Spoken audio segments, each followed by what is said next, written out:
உலகத்துல எவ்வளவு வேலை இருந்தோம், நீங்க ஏன் தேவனுடைய பணியை தெரிந்து கொண்டீங்க? நீங்கள் பார்த்து கொண்டிருப்பது காஸ்பல் டிவி வழங்கும் சத்தியத்தையும் அறிவீர்கள். ஓகேவா? இது பாகம் 2ல் வந்திருக்கு. ஓகேவா?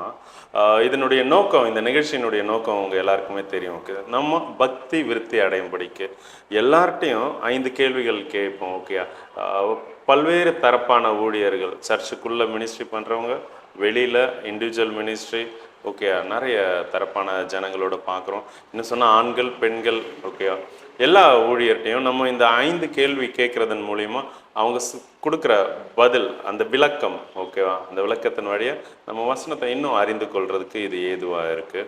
இன்றைக்கி நமக்கு ஏற்கனவே அறிமுகமான எண்ட் டைம் அலர்ட்டுங்கிற மினிஸ்ட்ரியிலேருந்து பிரதர் ஜான் வெஸ்லி வந்திருக்காங்க. இன்றைக்கி நம்மளுடைய கேள்விகளுக்கு, அந்த 5 கேள்விகளுக்கு இந்த 2வது பாகத்தில் விளக்கம் அளிக்க போகிறாங்க. ஓகே, நம்ம ஸ்ட்ரைட்டாக கேள்விக்குள்ளே போயிடலாம். சரியா? Praise lord brother. முதல் கேள்வி என்னென்னா, பரிசுத்தம்னா என்ன, அதை எப்படி ஆக்சுவலாக காத்துக்கொள்வது?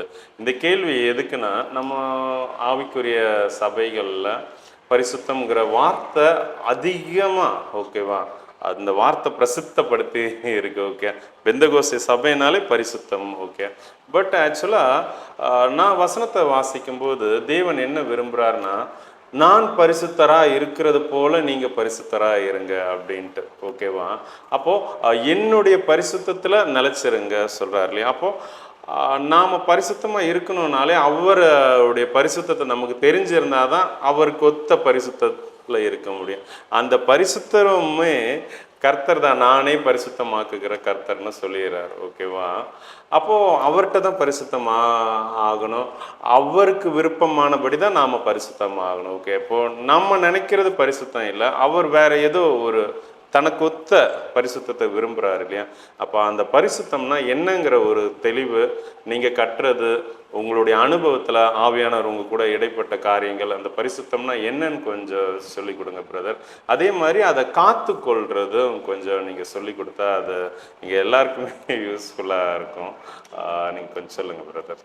Price Lord. ஆண்டவராகிய இயேசு கிறிஸ்து நாமத்தினாலே உங்கள் அனைவரையும் வாழ்த்துகிறேன். இந்த காஸ்பல் டிவி வாயிலாக உங்களை சந்திப்பதில் மிக்க மகிழ்ச்சி அடைகிறேன். எண்ட் டைம் அலர்ட் மினிஸ்ட்ரியின் வாயிலாக வாழ்த்துதலை நான் தெரிவித்துக் கொள்கிறேன். பிரதர், உங்களை பார்ப்பதில் ரொம்ப சந்தோஷம். இந்த நாளில் மீண்டும் பார்ப்பதில் ரொம்ப சந்தோஷம். நீங்கள் கேட்ட கேள்வி இந்த பரிசுத்தம், சரியா? பரிசுத்தம் என்ன பரிசுத்தம் என்ன பரிசுத்தம்னு நம்ம இந்த வார்த்தையை மாத்திரம் நம்ம கேட்டுட்ருக்கிறோம். ஆனால் இந்த பரிசுத்தம் என்ன பைபிள் சொல்லுது அப்படின்னு சொல்லிட்டு நீங்கள் கேட்டிருக்கீங்க. எதை பரிசுத்தம்? நீங்கள் சொன்னது போல் நம்ம பேதுருவில் வாசிக்கும் போது அப்போஸ்தலனாகிய பேதுரு சொல்லும்போது அழகாக சொல்கிறாரு.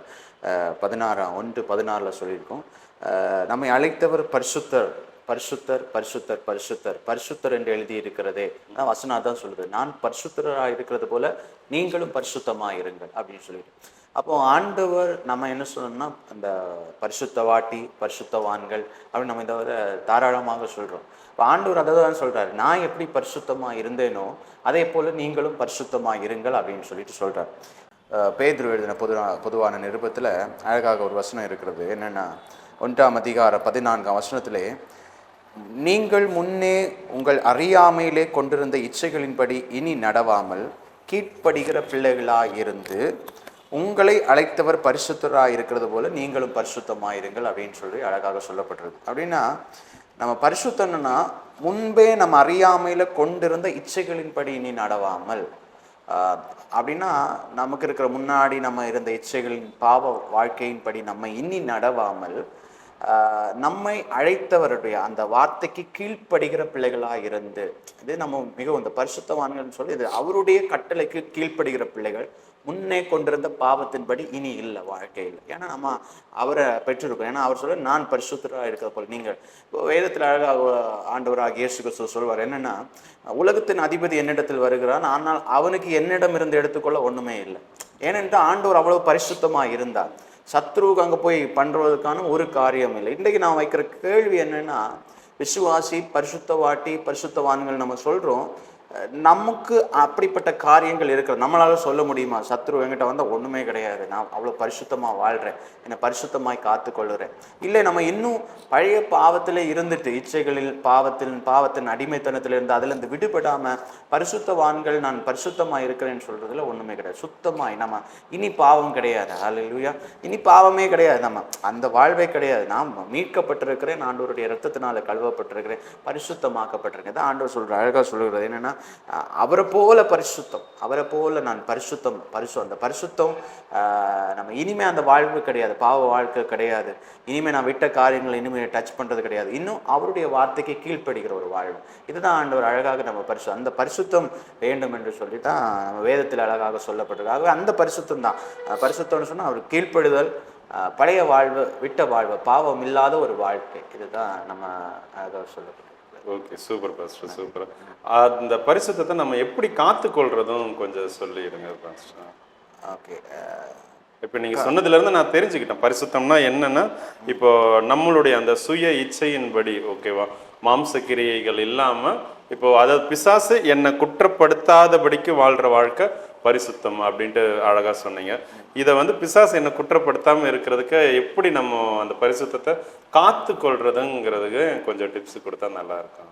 காத்துக்கொள்வது பார்த்தீங்கன்னா, இப்போ ஆண்டவர் சொல்லும்போது பரிசுத்த ஆவியானவர் உங்களை என்ன எப்படி நடத்துவாரா, எல்லாவற்றையும் ஆவியானவர் உங்களை கண்டித்து உணர்த்தி ஒவ்வொரு காரியங்களையும் நடத்துவார் அப்படின்னு சொல்லிட்டு வசனம் சொல்லப்பட்டிருக்கு.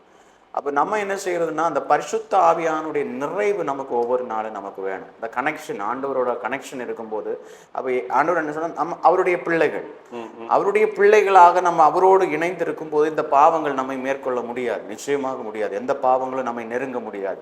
அப்போ சத்துருவுக்கு மிக தந்திரம் என்னன்னா, இந்த கனெக்ஷன் எப்படியாவது உடைக்கணும் அப்படின்னு தான் பார்த்துட்டு இருப்பாங்க. எப்போ நம்ம என்ன தேவ பிள்ளை, நான் எங்கேயுமே ப்ரேயருக்காக இருக்கட்டும், நான் என்னுடைய ஊழியத்தில் போகும்போது நான் கேட்குற அநேக சர்ச்சில் போகும்போது வைக்கிற காரியங்கள், நீங்கள் ஃபேமிலியாக ப்ரேயர் பண்ணுறீங்களா அப்படின்னு சொல்லிட்டு கேட்டிங்கன்னா, ஒரு சபையில் இருக்கும்போது ஒரு ஒரு ஒரு 30% சில சர்ச்சில் 2-3 கரை மட்டும்தான் எடுப்பாங்க, மற்ற ஒன்றுமே சுத்தமாக இருக்காது. ஏன்னா எல்லாருமே இன்னைக்கு வாழ்க்கை உலகம் அப்படின்னு ஓட தொடங்கிட்டாங்க. நம்ம அது பண்ணணும் இது பண்ணணும்னு சொல்லிட்டு தேவ சமூகத்தண்டையில் உட்கார்றத வந்து அது மறந்துட்டாங்க நிறைய நேரத்தில். ஏன்னா ஞாயிற்றுக்கிழமை மட்டும்தான் சர்ச்சுக்கு போகணும், ஞாயிற்றுக்கிழமை கொஞ்சம் நேரம் உட்காரணும், அதுவும் கடமைக்காக, ஏதோ ஒரு கடமைக்காக அல்ல. அந்த கனெக்ஷன் தேவனுக்கும் நமக்கு இருக்கிற அந்த உறவு சீராக இருந்துச்சுன்னா சத்துரு நம்ம ஈஸியாக தொட முடியாது. தேவனோடு ஒரு ஐக்கியம், தேவனோட உறவு, தேவனோடு பேசுகிற பிள்ளைகளாக இருந்தீங்கன்னு சொன்னால் சத்துரு உங்களை கை வைக்க முடியாது. ஸோ அந்த உறவை நம்ம அந்த தேவ பிரசனத்தை ஒரு நாளைக்கு, அதான் தாவீதை சொல்லும்போது பிரசனத்தை என்னிலிருந்து எடுத்துக்கொள்ளாதிருங்கப்பா அப்படின்னு சொல்றாரு அவர். ஸோ அதில் நம்ம நிரப்பப்படும் போது நாம் இவைகளில் காத்துக்கொள்ள முடியும். புரிஞ்சுது பாஸ்டர், புரிஞ்சுது. இப்போ ஆக்சுவலாக அதாவது பரிசுத்தம்னா என்னன்னு சொல்லிட்டீங்க, அதை காத்துக்கொள்றது, அந்த பரிசுத்தத்தில் சொல்லும்போது கீழ்ப்படுகிறது சொல்லியிருந்தீங்க இல்லையா. இப்போ ஆவியானவருடைய சத்தத்தை கீழ்ப்படிஞ்சு நடக்கும்போது, தேவனோடு உள்ள அந்த ஐக்கியத்தில் கரெக்டாக இருக்கும்போது நம்ம அந்த பரிசுத்தத்தை காத்துக்கொள்ள முடியும். அவர் நம்மளை திக்கெட்டு விட மாட்டார். நம்ம அவர் கூட ஐக்கியமா அந்த இணைப்புல, ஓகேவா, கிறிஸ்துவின் சிந்தையில இருக்கிற மாதிரி, அப்போ அவரோட ஆவியானவர் சத்தத்தை கீழ்ப்படிச்சு நீங்க ஜப வாழ்வையில இருக்கலாம், வேதம் வாசிக்கிறதுல இருக்கலாம், டெய்லி அந்த டெய்லி வேதம் மெடிடேஷன் அந்த இது இருக்கணும். ஒரு விசுவாசம் சொல்லும்போது நிறைய பேர் இன்னைக்கு சொல்லுவாங்க, நான் அதை பண்றேன் இதை பண்றேன்னு சொல்லிட்டு வேத வசனம் வாசிப்பு இருக்காது, ஜபம் இருக்காது. ரெண்டுமே இல்லாமல் நீங்கள் என்ன பண்ணி நிற்க முடியாது. நான் அதான் சொல்லுவேன், எப்போவுமே சொல்லுவேன், நீங்கள் உங்கள் ஜபம் இல்லாமல் ஒரு ஊழியத்திலாக இருக்கட்டும், ஒரு விசுவாசியாக இருக்கட்டும், ஜபம் இல்லாமல் ஒருவனால் நிற்க முடியாது. தேவன் அதான் ஆண்டவர் சொல்கிறாருல்ல, நீங்கள் சோதனைக்கு உட்படாதபடிக்கு 1 மணி நேரமாவது வெளித்திருந்து ஜெபம் பண்ணுங்கள் அப்படின்னு சொல்கிறாரு. ஜெபம் பண்ணுங்கள், சோதனைக்குள்ள நீங்கள் விழாமல் இருக்கணும்னா. ஏன்னா சத்துரு சோதிக்க பார்ப்பான், சோதனை வந்துச்சுன்னா அப்படியே இச்சையானது கற்பம் தரித்து பாவத்தை பிறப்பிக்கும், பாவம் பூரணமாகும் போது மரணம் வரும், அப்படிதான் சொல்லுது சத்துரு. ஒவ்வொன்றா உங்களை இதில் நீங்கள் காக்கணும்னா நீங்கள் ஜெபிங்க, தேவனோட ஐக்கியத்தில் இருங்க, தேவனோட ஒரு நல்ல கனெக்ஷனில் இருந்தீங்கன்னா உங்கள் பரிசுத்தத்தை உங்களால் காத்துக்கொள்ள முடியும், அது உங்களை மேற்கொள்ள முடியாது. இப்போ யோசேப்பு எப்படி இருந்தார், அவருக்கு பரிசுத்தத்தை எப்படி காத்து கொண்டானா, யோசேப்போடு தேவன் இருந்தார். தேவனுக்கும் யோசேப்புக்கும் ஒரு கனெக்ஷன் இருந்துச்சு. அதனாலதான் அவர் போகிற இடம் எல்லாம் ஆசீர்வதிக்கப்பட்டது. அவர் ஒரு பாவமானது நெருங்கும் போது அவர் ஓடிட்டார், அந்த இடத்தை விட்டு ஓடிட்டார், விழாமல் தன்னை காத்து கொண்டார். ஸோ அதனாலதான் அந்த பரிசுத்தத்தை அந்த கனெக்ஷன் இருக்கும்போது உங்களை நிச்சயமாக விழ விடாது, அது காத்துக்கொள்ளும் அப்படின்னு தான் நான் சொல்றேன். ஆமா, அப்போ எப்பவுமே ஆண்டவரோடய இருக்கணும். Super super. ஓகே, ரொம்ப அழகாக சொன்னீங்க, ரொம்ப தேங்க்ஸ். இப்போ நம்ம 2வது கேள்விக்கு போகலாம் பிரதர். 2வது கேள்வி என்னன்னா, நம்ம அதே இந்த ஆவிக்குரிய வட்டாரத்தில் மொத்த கிறிஸ்தவர்கள் மத்தியில் நான் தேவனோடு இருப்பேன், ஓகே, அதாவது பரலோக ராஜ்யத்தில் நான் தேவனோட இருப்பேங்கிற அந்த சிந்தை டிஃபால்ட்டாக மனுஷங்களுக்குள்ளே இருக்குது. இது தேவனே விதைச்சதுன்னு நான் பார்க்குறேன். ஓகே, ஒரு மனுஷனாக பிறந்த எல்லாருக்குள்ளேயும் இந்த மைண்ட் இருக்குது. கிறிஸ்தவர் அல்லாதவங்களுக்குலாம் என்ன சொல்லுவாங்கன்னா, நான் சொர்க்கத்தில் போவேன். ஓகே, அது அவங்களுக்கு ஒரு மனுஷியா, ஓகே, தேவனுடைய சாயலில் படைக்கப்பட்ட எல்லாருக்குமே அந்த சிந்தை இருக்குது, நான் சொர்க்கத்துக்கு போகிறேன்னு சொல்லுவாங்க. ஒவ்வொருத்தர் பல்வேறு வார்த்தைகள், ஆனால் அவங்க அதுதான், அந்த நித்திய வாழ்க்கையை தான் அவங்க விரும்பி நாடி இப்படி தான் இருக்கணும்பா. ஓகேவா, அந்த நித்தியத்தில் பிரவேசிக்கணும்னு எல்லா தரப்பு ஜனங்களும் பூமியில் இருக்க மனுஷர்கள் விரும்புகிறாங்க. ஓகே, ஆனால் இந்த கிறிஸ்துவை உடையவர், ஓகேவா, கிறிஸ்துவுக்கு தான் அந்த வழி தெரியும். நமக்கு அவர் தான் வழியும் சத்தியமும் ஜீவனுமாக இருக்கார் இல்லையா.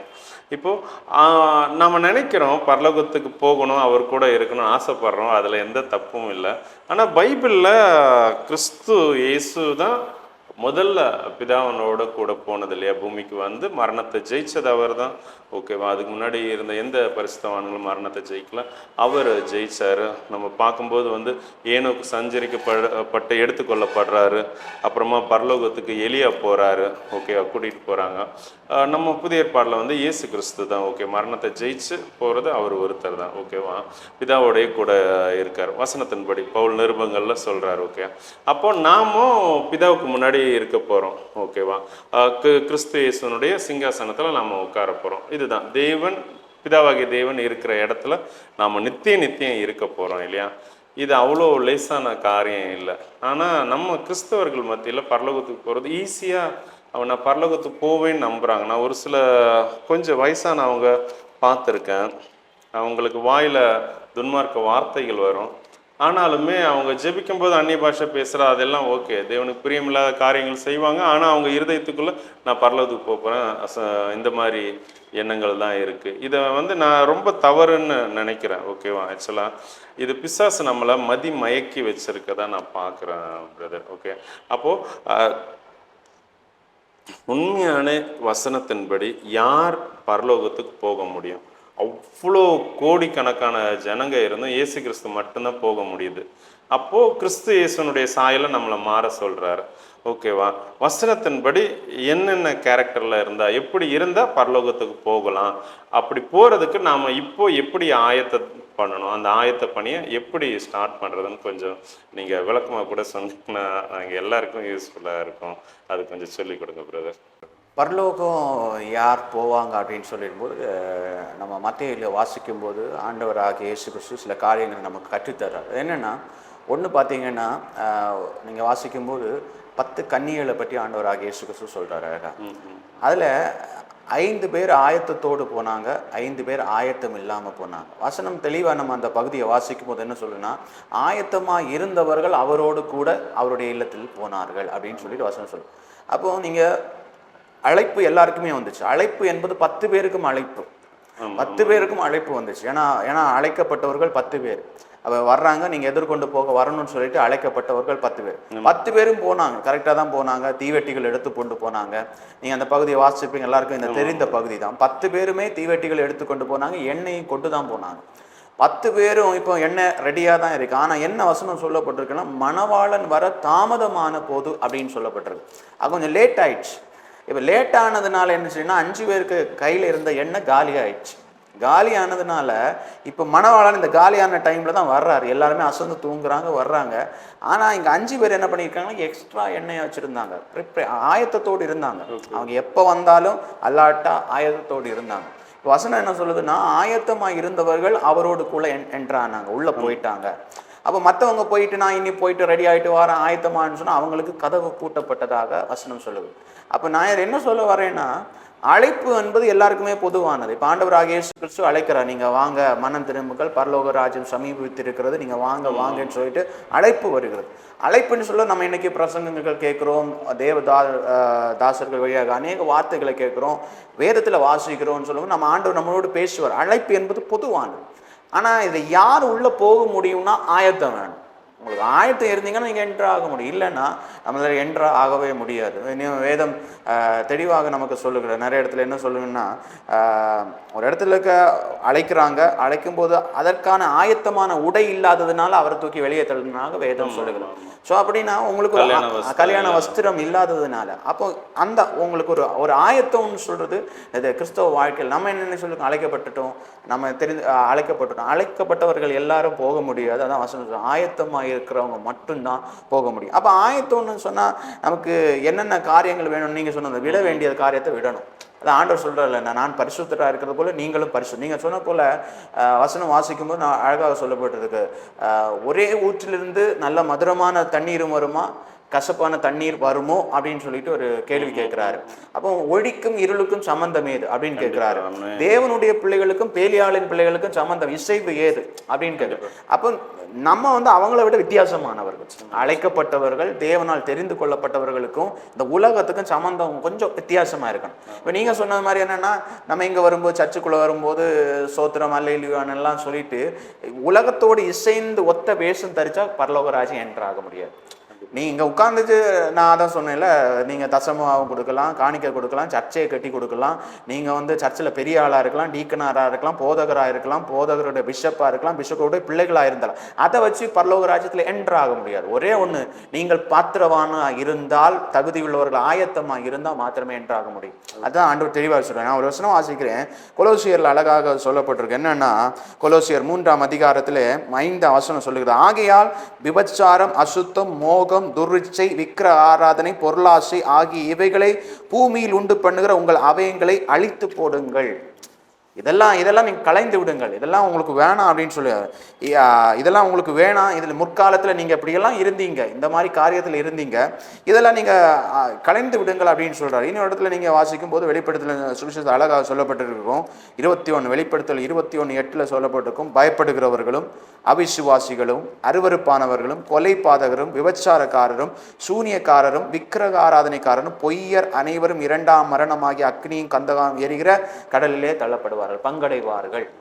அப்போ இந்த மாதிரி கேரக்டர் எல்லாம் வச்சுட்டு நம்ம எல்லாமே வச்சுட்டு நான் அழைக்கப்பட்டிருக்கேன், சர்ச்சுக்குள்ளே இருந்தால் பரலோக ராஜ்யம் போட முடியாது.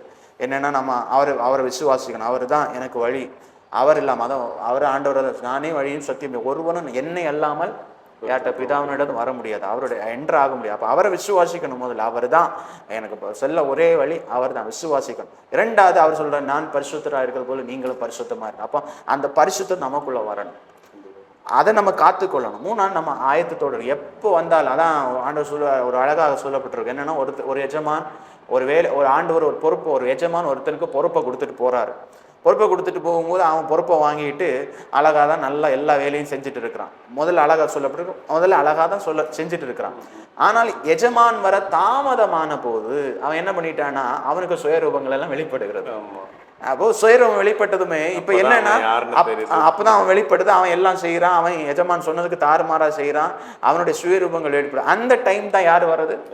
எஜமான் வர்றாரு. இப்ப நான் கேட்கிற கொஸ்டின் என்னன்னா, எஜமான் தாமதம் வந்தது தப்பா இல்ல இவன் தாமதமான தப்பா? இல்ல, அது கிடையாது. அதே தான் அந்த 10 கன்னிகள் சொல்லும்போது இப்ப நான் யோசிப்பது, அந்த 10 கன்னிகள் 10 பேருக்கும் எண்ணெய் இருந்துச்சு.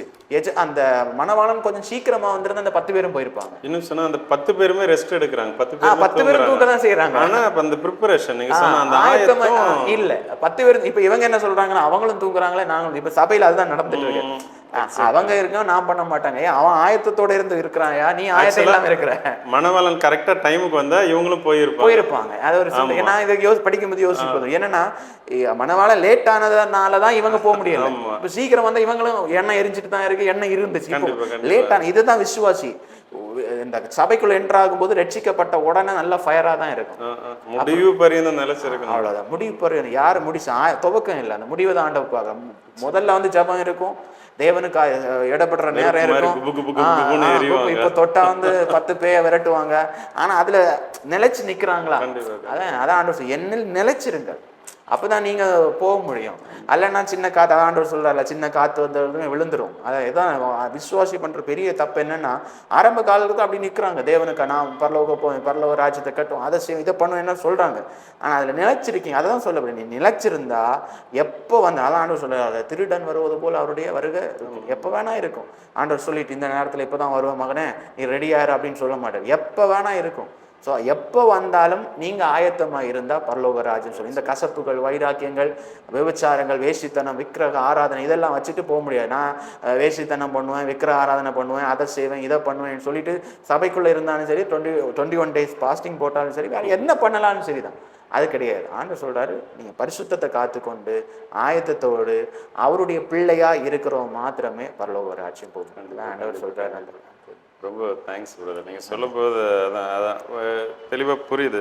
இப்போ ஆக்சுவலாக அடுத்த மாதம் ஆண்டவர் இப்போ வரப்போகிறாருன்னா எல்லா கிறிஸ்தவர்களும் கண்டிப்பாக ப்ரிப்பேர் ஆகி எல்லாரும் போயிடுவாங்க. கண்டிப்பாக அதை ஒரு டைம் தெரிஞ்சிச்சுன்னா, இது அடுத்த மாதம் வரேன்னு சொன்னவர் டிசம்பர் தான் வராருன்னா, இப்போ நம்ம அக்டோபர் நவம்பர் தாண்டும் போது நீங்கள் சொன்ன அந்த மாம்ச சுபாவம்லாம் வருது. இப்போ நீங்கள் ரீசெண்டாக நடந்த ப்ராக்டிக்கலாக சொல்லணும்னால, இந்த கொரோனா டைம் பார்த்தீங்கன்னா நிறைய பேர் அங்கே விசுவாசத்துக்குள்ள பயங்கரமா வந்துட்டாங்க. ஏன் அவங்களுக்குள்ள ஒரு பயம் என்னன்னா, இப்போ அழிஞ்சிருமோ, உலகம் முடிஞ்சிருமோ அப்படின்னு சொல்லி ஒரு பயம் எல்லாருக்குள்ள நிறைய கிரியேட். நான் நிறைய பேர் இடத்துல பார்த்துருக்கேன். ஜபங்கள் திருப்பி அதை அப்படியே குறைஞ்சோம், எல்லாமே நார்மல் ஆனதுமே மனுஷங்க திருப்பி என்ன ஆகிட்டாங்க, பழைய லெவலுக்கு அப்படியே போறாங்க. இதுதான் அந்த பயத்துல அந்த பயத்துல எல்லாம் முடியுது. அதை நீங்க சொன்ன மாதிரி இப்போ ஒன்று தெரிஞ்சிருந்தோம்னா எல்லாரும் ரெடி தான். ஆண்டவர் சொல்ல, நான் அப்படி சொல்லிட்டு வர மாட்டேன், நான் நினையாத நேரத்துல தான் வருவேன், பட் நீ ரெடியாரு, எப்பவுமே ரெடியாரு, எப்போ வந்தாலும் போறதுக்கு ரெடியாரு அப்படின்னு சொல்றாங்க. யாரா ரெடியா ஆயத்தத்தோடு அவருடைய பிள்ளையா விசுவாசத்தையும் அவர் மேல வைக்கிற விசுவாசம் தன்னை பரிசுத்தமாய் காத்துக்கொண்டு ஆயத்தத்தோடு இருக்கிறவங்க மாத்திரமே பரலோக ராஜ்யத்துல என்றாகும். அவ்வளவுதான். அவர் அந்த பிந்தினோரை பற்றி சொல்கிறது இப்போ ஞாபகத்துக்கு வருது பிரதர். ஏன்னா முந்தினோர் எல்லாம் பிந்தினோராக ஆறுறதுக்கு உண்டான ரீசன் இதுதான். அந்த காத்திருந்து அந்த பொறுமையாக இருக்க முடியாமல் இருக்கு. நீடிய பொறுமைங்கிறது கனி இல்லையா? ஓகே, அப்போ ஆவியின் கனி. ஓகே, புரியுது பாஸ்டர். நீங்கள் சொன்னதுலேருந்து நான் தெரிஞ்சுக்கிட்டது, இந்த மாம்ச கிரியைகள்ல அற்று இருந்தால் தான் போக முடியும். ஓகேவா? கண்டிப்பாக அப்படி தான் நம்ம ப்ரிப்பேரும் ஆகணும். ஓகேவா? சரி. இப்போ நம்ம 3வது கேள்விக்கு போகலாம். இப்போது வசனத்தின்படி நம்ம பேதுருவில் பார்க்கும்போது, ஓகேவா, நம்ம அழைப்பை வந்து நம்ம உறுதியாக்கணும். ஓகே, நம்ம எதுக்காக தெரிந்து கொள்ளப்பட்டோங்கிறத நம்ம உறுதியாக்கி அதை ஜாக்கிரதையாக காத்துக்கொள்ளணும். ஓகே, நம்ம அழைப்பே என்னன்னு தெரியல, நம்ம வாழவே முடியாது. ஓகே, வாழ்ந்து பிரயோஜனம் இல்லை. ஒரு ஜடமாக, ஒரு மெட்டீரியல், ஒரு பொருளாக தான் நம்ம இருப்போம். ஓகே, நான் கற்ற வேதத்தில் இருந்து நான் தெரிஞ்சுக்கிட்டது ஆவியானவர் எனக்கு சொல்லி கொடுத்ததன்படி. ஓகே, நான் எதுக்காக அழைக்கப்பட்டேனே தெரியலன்னா வாழ்ந்தே பிரயோஜனம் இல்லை. ஓகே, இது பொதுவாக சொல்லுவாங்க, தேவன் பரிசுத்தத்துக்கென்று நம்மளை பிரிச்செடுத்தார், நம்ம தேவனுக்கென்று பிரிச்செடுத்தார். அது கேட்கல. நம்மளுடைய ஒவ்வொரு தனிப்பட்ட மனுஷனையும் என்ன இதுக்கு தான் அழைச்சாரு, இப்போ பிரதர் உங்களை இதுக்கு தான் அழைச்சாரு. ஓகேவா? இந்த அழைப்பை நீங்கள் எப்படி தெரிஞ்சுக்கிட்டீங்க? இது ஏன்னா நிறைய ஜனங்க அதுக்கு ஸ்ட்ரகிள் பண்ணுறதை நான் பார்க்குறேன். இப்போ ஒரு சகோதரி பெரியவங்க 55 வயசுக்கிட்ட இருக்கும். ஓகேவா?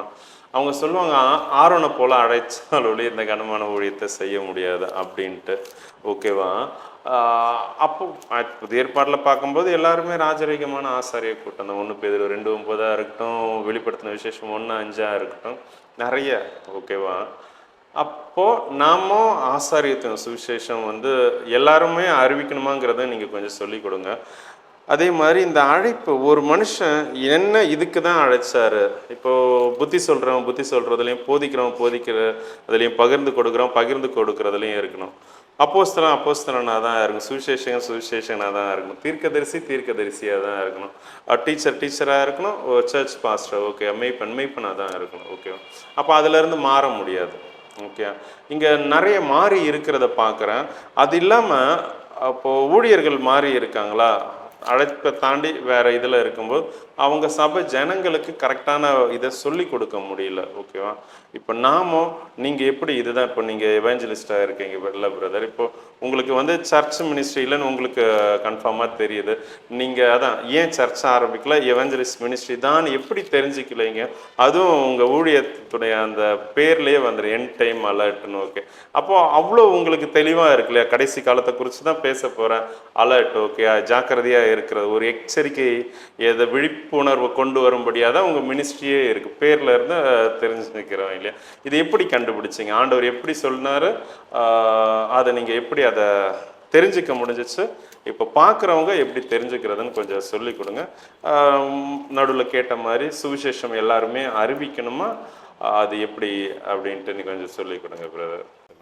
ஒன்று, இந்த அழைப்பு எப்படி தெரிஞ்சுக்கலாம் அப்படின்னு சொல்லிட்டு முதல்ல நீங்கள் ஒன்று கேட்குறீங்க. வந்து இப்போ அழைப்பு அப்படின்னு சொல்கிறது, இப்போது ஆண்டவர் வந்து இப்போ ஒருத்தரை ஊழியத்துக்காக இருக்கட்டும், அல்லது அவருடைய சேவை செய்வதற்காக ஒரு அழைப்பு வருதுன்னா அது ஒவ்வொரு ஆளுக்கும் ஒவ்வொரு விதமாக தான் இருக்குது. நம்ம இப்போ ஒருவருக்கு இப்படி வந்துச்சுன்னா, நீங்கள் சொன்ன மாதிரி யோசுவான்னா, பேதுருன்னா, மோசே, ஒவ்வொரு ஆளையும் ஒவ்வொரு விதத்தில் ஒவ்வொரு சூழலில் தான் ஆண்டவர் எடுத்திருப்பார்.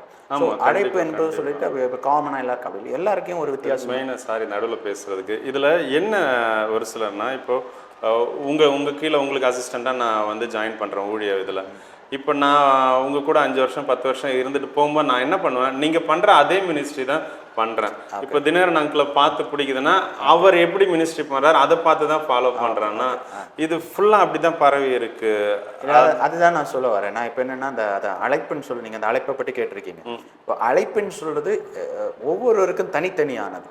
இப்போ நீங்கள் இப்போ ஒன்று கேட்டது மாதிரி இவரை மாதிரியே இவர் பண்ணுறாருன்னா ஆண்டவர் அவரே பயன்படுத்திட்டு போவார். அப்போ உங்களை அழைக்கணும்னு தேவை கிடையாதுல்ல, அவர் ஒரு ஆள் போகிறோம். நம்ம இப்போ அதான் பண்ணுறோம், இவரை மாதிரி நம்ம இவர் அப்படியே இல்லை. உங்களுக்கு என்ன அழைப்பு இருக்கோ அதில் மாத்திரம் நிலைச்சிருங்க. கண்டிப்பாக. இப்போ நீங்கள் அது உங்களை என்ன சூழலில் அழைச்சிருக்காரு, எதை செய்வதற்கு அழைச்சிருக்கோ அதை மட்டும். இப்போ நம்ம இன்னைக்கு இருக்க தப்பு என்னென்னா, அவங்க இதை பண்ணுறாங்க நம்ம அப்படியே இல்லை. உங்களை எதற்காக அழைச்சிருக்கிறாரோ, இப்போ மோசை அழைக்கும் போது கூட ஆண்டவர் ஆகிய இயேசு கிறிஸ்து, நம்ம இப்போ வேதத்தில் நம்ம அநேக காரியங்களை வாசிக்கும் போது ஒவ்வொரு இறையும் ஒவ்வொரு விதமான சூழலிலும் ஒவ்வொரு இடங்களிலும் தான் அழைக்கிறாரு.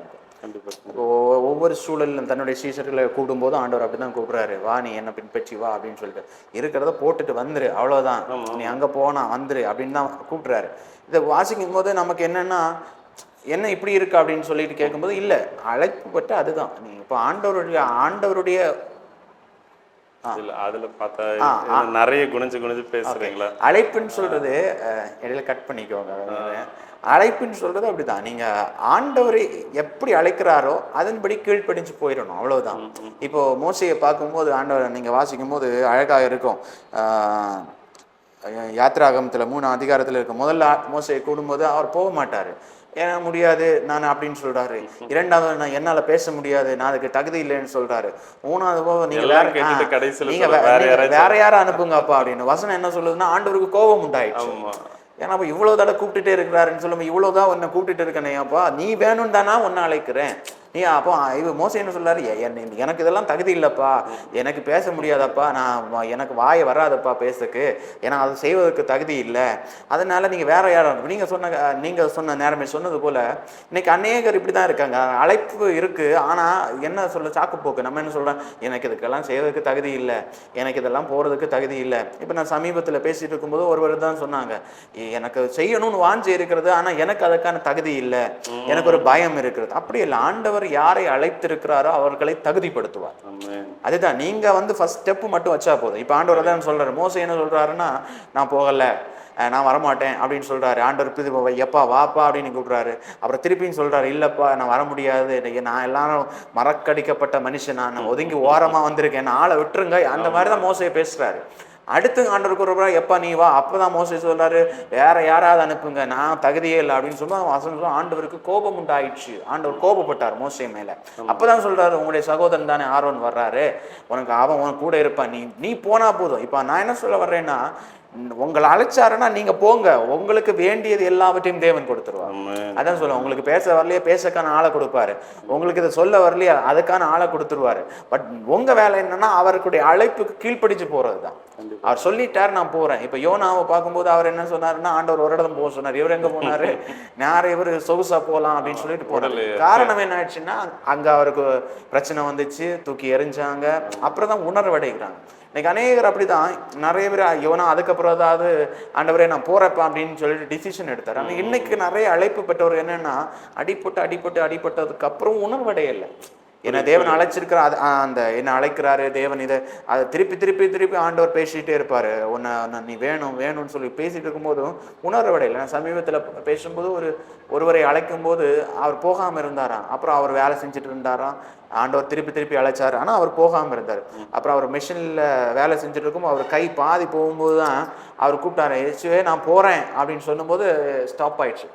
ஆனால் அவர் ஒரு கை இல்லாமல் போனதாக நான் சமீபத்தில் ஒன்று படித்தேன். ஸோ இதே மாதிரி அநேக சூழல் இருக்கிறது. நம்ம ஆண்டவர் நம்ம அழைச்சி பார்க்குறாரு, அவருடைய ஊழியத்துக்காக இருக்கணும், அவருடைய சேவை செய்வதற்காக. அப்போ அந்த அழைப்புக்கு கீழ்ப்படுகிற பிள்ளைகளாக நம்ம முதல்ல இருக்கணும் வந்து. ஸோ அழைப்பு பெற்றது நம்ம எப்படி நம்ம தெரிஞ்சு கொள்ளலான்னு சொல்லும்போது, நான் என்ன சொல்ல வர்றேன்னா, நான் என்னோடய லைஃப்பில் பார்க்கும்போது நம்ம போயிட்டு இருப்போம், நல்லா போயிட்டு இருப்போம், திடீர்னு நமக்காக இருக்கிற வாசல்கள் எல்லாம் அடைக்கப்படும். இது ஒரு அழைப்பு பெற்றவனுக்கு இருக்கிற, நான் நிறைய பாஸ்டர்ஸாக இருக்கட்டும் நிறைய பேர்ட்ட கேட்கும்போது இருக்கிற ஒரு ரீசன், வேர்ல்டி பண்ற எல்லாமே திடீர்னு ஸ்ட்ரக் ஆயிரும். அது ஆக்சுவலி நம்ம நல்லா போயிட்டு இருப்போம், திடீர்னு ஸ்ட்ரக் ஆயிரும். எப்படி இது வந்துச்சுன்னு சொல்லி நம்மளால கிரெடிட்ஸ் கூட பார்க்க முடியாது, திடீர்னு சொல்லும். இரண்டாவது என்ன பண்ணுவாருன்னு, ஆண்டவர் உன்னால ஒண்ணுமே பண்ண முடியாதுன்னு ஒரு சூழல்ல நிரூபிப்பார். நம்ம அதுவரை என்ன நினைச்சிட்டு இருப்போம்னா, நம்ம தான் பெரிய ஆள், நம்மளால எல்லாம் பண்ணிக்கலாம், நம்ம அப்படி செஞ்சிருவோம் இப்படி செஞ்சிருவோம் நினைச்சிட்டு இருப்போம். ஆனா ஒரு சூழல்ல ஆண்டவர் என்ன கொண்டு வருவாரு, எப்பா உன்னால ஒண்ணுமே பண்ண முடியாது அப்படின்னு ஒரு சிச்சுவேஷனை கொண்டு வந்துருவாரு. நம்ம மூளை எல்லாம் அப்படியே பிளைண்டா அப்படி மங்கி போன மாதிரி ஆயிரும், ஒரு சிச்சுவேஷன் ஆயிரும். அப்பதான் நம்ம தெரியும், அப்பா நான் ஒன்றும் இல்லை நீங்க தான் அப்படின்னு சொல்ல வச்சிருவாரு. என்னால ஒன்றும் முடியாது அப்பா நீங்க தான் சொல்ல வச்சு. இது அழைப்புப்பட்டவனுக்கு ஆண்டவர் அநேக நேரம் செய்யற காரியங்கள். ஸோ இது நம்ம புரிஞ்சு கொள்ளணும். ஆண்டவர் நிறைய பேசுவாரு. இப்போ நம்ம ஜபிக்கும் போது இடைப்படுவார் ஆண்டவர், நீ என்ன வேணும்னு பேசுவாரு, அதை வெளிப்படுத்துவாரு. நிறைய விதமான வசனங்கள் மூலமா வெளிப்படுத்துவாரு. நான் அநேக நேரத்தில் அதை நினைச்சிருக்கேன். நம்ம போயிட்டு இருக்கும்போது திடீர்னு ஒரு வசனம் வந்து நமக்கு அப்படி நிற்கும், வந்து நீ புறப்பட்டு போ அப்படின்னு. நம்ம ஒரு இடத்துல உட்கார்ந்து இருந்தோம்னா அங்க உட்கார முடியாது நம்மளால. அது ஒரு யாரோட பேசுறது புஷ் பண்ணிட்டே இருக்கும், நீ ஏன் இங்க உட்கார்ந்து இருக்க, உன் வேலை என்ன அப்படின்னு சொல்லி நம்மளை புஷ் பண்ணிட்டே, இது உணர்வு இது கொடுத்துட்டே இருக்கும். இது அந்த புஷ், அதை நம்ம புரிந்து கொள்ள வேணும். இது மட்டும் இல்லை, ஆண்டவர் அநேக வழியாய் வெளிப்படுத்தும். இப்போ நம்மகிட்ட பேசுவாரு, நம்ம போகலன்னு சொல்லி இன்னொரு ஆளை வச்சு சொல்லுவாரு, எப்பா உனக்கு அழைப்பு இருக்குப்பா நீ போப்பான்னு சொல்ல வச்சிருவாரு. ஸோ இதுல நம்ம புரிந்து கொள்ள வேணும், நமக்கு என்ன அழைப்பு. நம்மகிட்ட பேசுவார் ஆண்டவர், அடுத்த 10 அதை கன்ஃபர்ஸ் பண்ணுவாரு, இதெல்லாம் உனக்கு உண்மைதான் அப்படி நம்ம நினைப்போம். நமக்கு உள்ள வர்ற உணர்வோ இதெல்லாம் வேற என்ன, ஆண்டவர் பல வேறு வழியாக அதை கன்ஃபர்ஸ் பண்ணுவார் நமக்கு. அப்புறம் ஆண்டவர் இந்தப்பட்ட காரியங்கள் எல்லாம் நடக்கும்போது நம்ம புரிந்து கொள்ள வேணும், நம்முடைய அழைப்பு இதுதான் அப்படின்னு சொல்லிட்டு புரிந்து கொள்ள. இப்போ மோசையை பார்க்கும்போது லாஸ்ட் வரை சொல்றாரு, எப்ப முடியாது ஆண்டவர் நீ தான் வேணும். லாஸ்ட்ல அவரை கொண்டு வந்துட்டு அப்படி பயன்படுத்துகிறார், ஒரு பெரிய ஆசீர்வாதமாய் மாற்றுகிறார். இப்போ யோனோவா இருக்கட்டும், ஒவ்வொருவரையும் ஆண்டவர் யாரை அழைத்திருக்கிறாரோ அவ்வளோ பேரையும் தகுதிப்படுத்தியிருக்கிறார், அவ்வளோ பேரையும் பரிசுத்தப்படுத்தி இருக்கிறார், தகுதிப்படுத்தியிருக்கிறார். அவர்களை கொண்டு பெரிய காரியங்களை செய்திருக்கிறார். ஸோ அந்த அழைப்பை உணர்ந்துக்கிட்டு நம்ம நடக்கிறோமா, அது மட்டும்தான் ஒரு கேள்வி. இனி ஒன்று நீங்கள் கேட்ட காரியம் என்னன்னா, எல்லாரும் ஊழியம் செய்யலாமா அப்படின்னு சொல்லி இப்போ வாசிக்கும்போது நான் ஒரு வசனத்தை மாத்திரம் வாசிக்கலாம்னு நினைக்கிறேன். இப்போ கொரிந்தியர்ல வாசிக்கும் போது 9ஆம் அதிகாரம் அழகா சொல்றவர், சுவிசேஷத்தை நான் பிரசங்கித்து வந்தும் மேன்மை பாராட்ட எனக்கு இடமில்லை, அது என் மேல் விழுந்த கடமையா இருக்கிறது. அழகா சொல்றாரு. அவர் சொல்லும்போது சொல்றாரு, அது என் மேல விழுந்த கடமை, அதை நான் பிரசங்கியாது இருந்தால் எனக்கு ஐயோ அப்படின்னு சொல்றாரு. அப்போ சுவிசேஷன் சொல்றேன்னா நம்ம மேல விழுந்த ஒரு கடமை, அவ்வளவுதான். நான் என்ன சொல்றேன், நம்ம மீட்பை பெற்றிருக்கிறோம், அது நீங்க அழைப்பு இருக்கிறோம் மட்டும் இல்லை, அது நம்ம மேல விழுந்த ஒரு கடமை, அவ்வளவுதான். இப்போ நான் சிம்பிளா என்ன சொல்லுவேன்னா, நீங்கள் ஒரு ஹாஸ்பிட்டல் போகிறீங்க, இப்போ நம்ம வேர்ல்டியாக பார்க்கும்போது உலக பிரகாரமான காரியத்தை பார்க்கும்போது ஹாஸ்பிட்டல் போகிறாங்க, ஒரு டாக்டரை பார்க்குறாங்க, ஒரு நோயிலேருந்து விடுதலை பெறுறாங்க. இப்போ அதே நோயோட இருக்கிற பல பேரை பார்க்கும்போது இவங்களா சும்மா இருப்பாங்களா, என்ன சொல்லுவாங்க, ரெஃபர் பண்ணுவாங்க, இந்த ஹாஸ்பிட்டல் போங்க, இந்த டாக்டரை பாருங்க, உங்களுக்கு சொல்லுவேன். அதே நான் சொல்ல வர்றேன், உங்களை ஆண்டவர் பாவத்திலேருந்து ரட்சித்திருக்கிறாரு, வியாதியிலேருந்து விடுதலையாக்கி இருக்கிறாரு, சமாதானத்தை கொடுத்துருக்கிறாரு, நிம்மதியை கொடுத்துருக்காரு, ஜீவனை கொடுத்துருக்காரு. அதை நம்ம என்ன செய்யணும்னா, இப்படி அழிந்து கொண்டிருக்கிற ஆத்மாக்களை பார்க்கும்போது நமக்கு ஒரு பாரம் வர வேணும், அதை சொல்லணும். எப்பா நீ இவர்கிட்ட வந்து அவனுக்கு ஜீவன் கிடைக்கும்ப்பா, வாழ்க்கையில் விடுதலை கிடைக்கும்ப்பா, பலன் கிடைக்கும்ப்பா, இதை நம்ம சொல்லணும். இதை நம்ம ஆண்டவரை பற்றி உயர்த்துறது நம்ம வேலை. அதான் ஆண்டவர் சுவிசேஷத்தை பிரசங்கிக்கிற ஒவ்வொரு மேலே விழுந்த கடமை தான். அதை பிரசங்கியாமல் இருந்து ஐயோ, நான் பிரசங்கியாமல் இருந்தால் தான் எனக்கு ஐயோ அப்படின்னு சொல்கிறாரு. அப்போ அது ஒவ்வொருவரும் செய்ய வேண்டிய காரியம்தான். அதை செய்ய ஆரம்பித்தோன்னா ஆண்டவருடைய நாமம் மகிமைப்படும், ராஜ்யம் கட்டப்படும். அதான் அது ஒவ்வொருவருக்கும் செய்யலாம். அது அழைப்பு பெற்றவன் அழைப்பு பெறாதவன் அப்படி கிடையாது, எல்லாருக்குமே செஞ்சுக்கலாம். நம்ம வீட்டில் இருக்கிறோம், நம்ம சொல்கிறோம்ல எனக்கு என்னால் மேலே ஸ்டேஜில் பேச முடியாது, வீட்டில் வர்றவங்கள்ட்ட பேசலாம், ஆண்டவர் நல்லவர்னு சொல்லுங்க. வீட்டில் சுற்றி இருக்கிற நம்ம இன்னைக்கு வேற கதை பேசணும்னா 1 hour பேசுவாங்க, வீட்டு பக்கத்தில் கூடி உட்காந்து பேசுவாங்க, அதில் 5 நிமிஷம் ஆண்டவர் நல்லவர்னு சொல்லுங்க, அவ்வளோதான். அதுவும் சொல்ல வரேன். அப்போ அழைப்புன்னு சொல்றது புரிஞ்சுது. இப்போ அதாவது சுவிசேஷம் எல்லாருமே வந்து அறிவிக்கணும், அது கடமை. அது இன்னும் சொன்னா அழகா சொன்னீங்க, ஒரு இடத்துக்கு போகும்போது ஒரு நன்மை பெற்றுக்கிட்ட நாமும் அதை கண்டிப்பா மற்றவங்களுக்கு சொல்லுவோம் இல்லையா? அப்படி அப்போ வந்து நம்ம நிச்சயமா சுவிசேஷம் அறிவிக்கணும். இயேசு நன்மையை தான் செய்யறாரு இல்லையா? அப்போ கண்டிப்பா சொல்லணும். அதே மாதிரி அழைப்பை அறிந்து கொள்றதும் நீங்க சொன்னதன் வழியா வந்து நான் புரிஞ்சுக்கிட்டது. இப்போ அந்த ஒரு உந்துதல் இருக்கும், ஆண்டவர் என்ன அழைச்சாருங்கிறது அவர் தான் அழைக்கிறார், அவர் சத்தம் ஏதோ ஒரு வழியில கேட்கும். இப்ப நான் உணராத பட்சத்துல வேற ஒருத்தர் மூலியமா பேசுறாரு, இல்ல கனவு சொப்பனமோ இல்ல வசனத்தின் வழியாவோ அந்த இதை செய்யின்னு சொல்லுவாரு. அதே மாதிரி இப்ப நிறைய பேர் அனுபவத்துல நீங்க சொன்ன மாதிரி அந்த செய்யற ரெகுலரா செஞ்சுட்டு இருக்க ஒர்க் எல்லாமே வந்து ஸ்ட்ரக்காய் நிற்குது, என்னால எதுவும் செய்ய முடியாத வரும். அப்புறம் நம்ம பாத்தீங்கன்னா நமக்கு சகாயம் இருக்கிற நிறைய பேர் நமக்கு எதிராக வந்துருவாங்க. நம்ம யோசேப்பினுடைய வாழ்க்கையில பாத்தீங்கன்னா யோசேப்புக்கு ஒரு தரிசனத்தை திட்டத்தை ஆண்டவர் வச்சார். ஆனா காரணம் என்னன்னா தரிசனம் திட்டம், அவருக்கு மேல ஒரு பெரிய தரிசனம் இருந்துச்சு. ஆனா என்ன நடந்துச்சுன்னா யோசேப்பு நினைக்காத காரியம், சகோதரரை தூக்கி எங்க போட்டாங்க? குழியில தான் போட்டாங்க.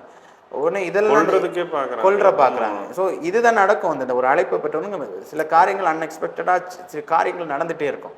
ஸோ வந்து நம்ம நினைச்சிட்டு போவோம் ஏன் சகோதரன் தானே, சகோதரன் தூக்கி உள்ள போட்டுருவாங்க.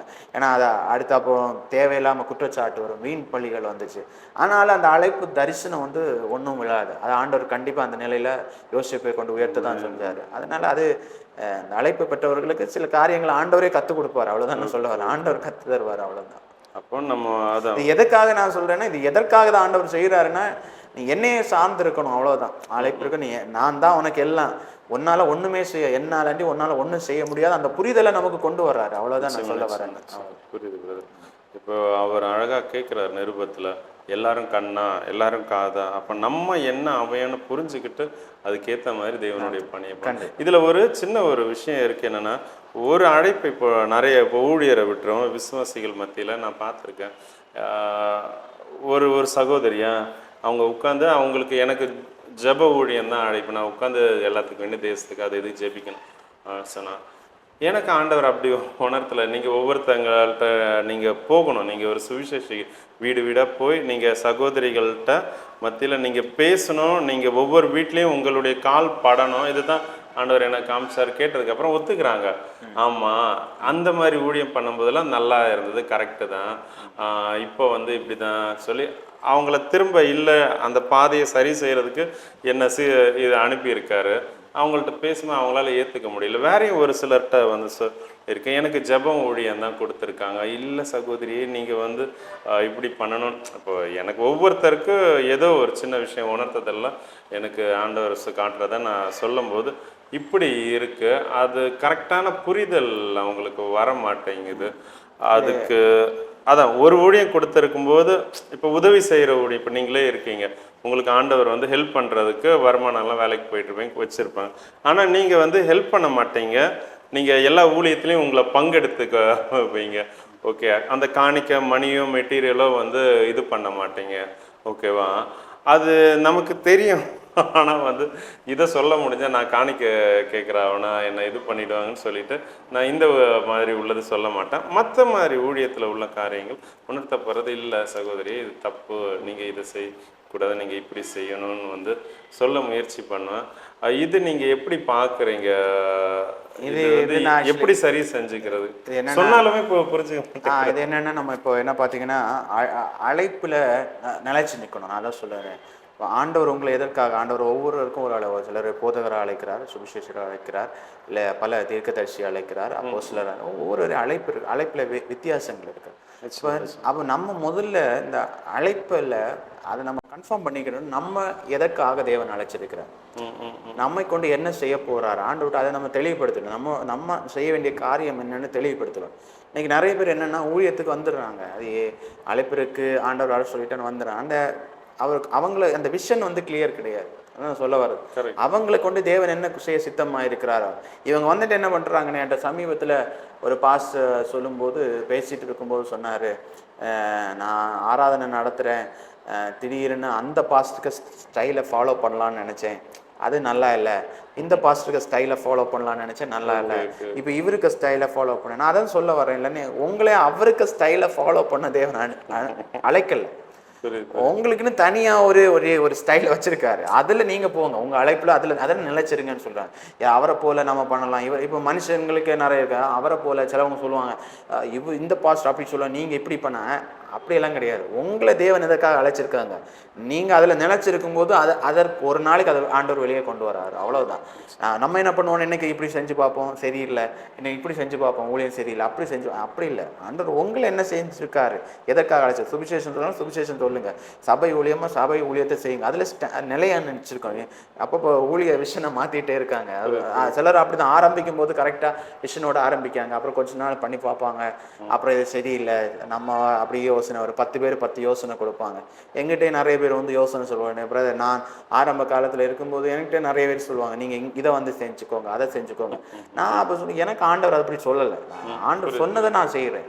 என்கிட்டே நிறைய பேர் சொல்லுங்க, நீங்க எப்படி இப்படி பண்ணுவீங்க, இது கூட வந்துக்கோங்க, எங்க கூட இப்படி இல்லைங்க, நான் உங்க கூட வர சொன்னா நான் வந்துடுறேன் ஆண்டவர்கிட்ட. உங்கள்கிட்ட வர சொல்லாம நான் எப்படி உங்க கூட நிற்க முடியும், அவ்வளவுதான். இன்னைக்கு நிறைய பேர் என்ன சொல்றாங்க, நம்ம அப்படி சேர்ந்துக்கிறாங்க, பண்ணிக்கிறாங்க, நம்ம சுய விருப்பத்தின்படி இடம் கொடுக்குறோமான்னு யோசிச்சு பார்க்க வேண்டும். இந்த ஆண்டவர் சொன்னா செஞ்சுக்கலாம். இப்ப ஆண்டவர் போயிட்டு இருக்கிற பாதையில மகனே நீ இப்படி போன்னு சொன்னா போய்க்கலாம். இது நம்ம ஆண்டவர் சொல்லி போறோமா, இல்லை நம்முடைய சுயத்தினால நம்ம போறோமா, புரிஞ்சுக்கணும். ஆண்டவர் சொல்லி எந்த பாதையில நடந்தாலும் ஆண்டவர் நடத்துவார். அந்த அந்த அந்த சுவிசேஷமா இருக்கட்டும், ஊழியமா இருக்கட்டும், வெற்றியா தான் இருக்கும். உங்களை கொண்டு தேவன் என்ன செய்ய நினைச்சிருக்கிறோ அதை கண்டிப்பா செஞ்சே முடிச்சிடுவார், அவ்வளவுதான். நீங்க வந்து அதை பற்றி சஞ்சலப்படவோ, நீங்க அதை பற்றி ஒரி பண்ணிக்க தேவை கிடையாது. பட் அழைப்புல நிலைச்சிருங்க. அந்த அழைப்பு அப்பப்போ மாத்திக்கிறாருங்க. அவங்க சொல்லிட்டாங்க, இவங்க சொல்லிட்டாங்க, அவங்கள போல நான் மாறேன், இவங்களை போற மாறேன். இது மாறுறதுனால இந்த பிரச்சனை வந்து, ஏன்னா இப்ப நிறைய யூடியூப்ல இருக்கட்டும், இல்லது டெலிவிஷனாக இருக்கட்டும், எதுலாம் இருக்கட்டும், நிறைய பார்க்குறாங்க. பார்த்துட்டு இது மாதிரி நம்ம பண்ணி பார்க்கலாமா, அது மாதிரி நம்ம பண்ணி பார்க்கலாம், இது ட்ரை பண்ணி பார்ப்போமா, அது ட்ரை பண்ணி பார்க்க தேவன் நம்ம அழைக்கலை. உங்களை எதற்காக அழைச்சிருக்கான், அதை மட்டும் யோசிச்சுட்டு தேவன்கிட்ட கேட்டு நிலைச்சிருங்க, தேவன் கொண்டு போவார். அதான் சொல்றேன். நீங்க சொன்ன மாதிரி மாறுறதுக்கு ரீசன் இதுதான். அழைப்புல நிலை இல்லாம நிக்கிறதுனால, அந்த விஷன் கிளியர் இல்லாம இருக்கிறதுனால நிலைப்பாடுகள், அவ்வளவுதான்.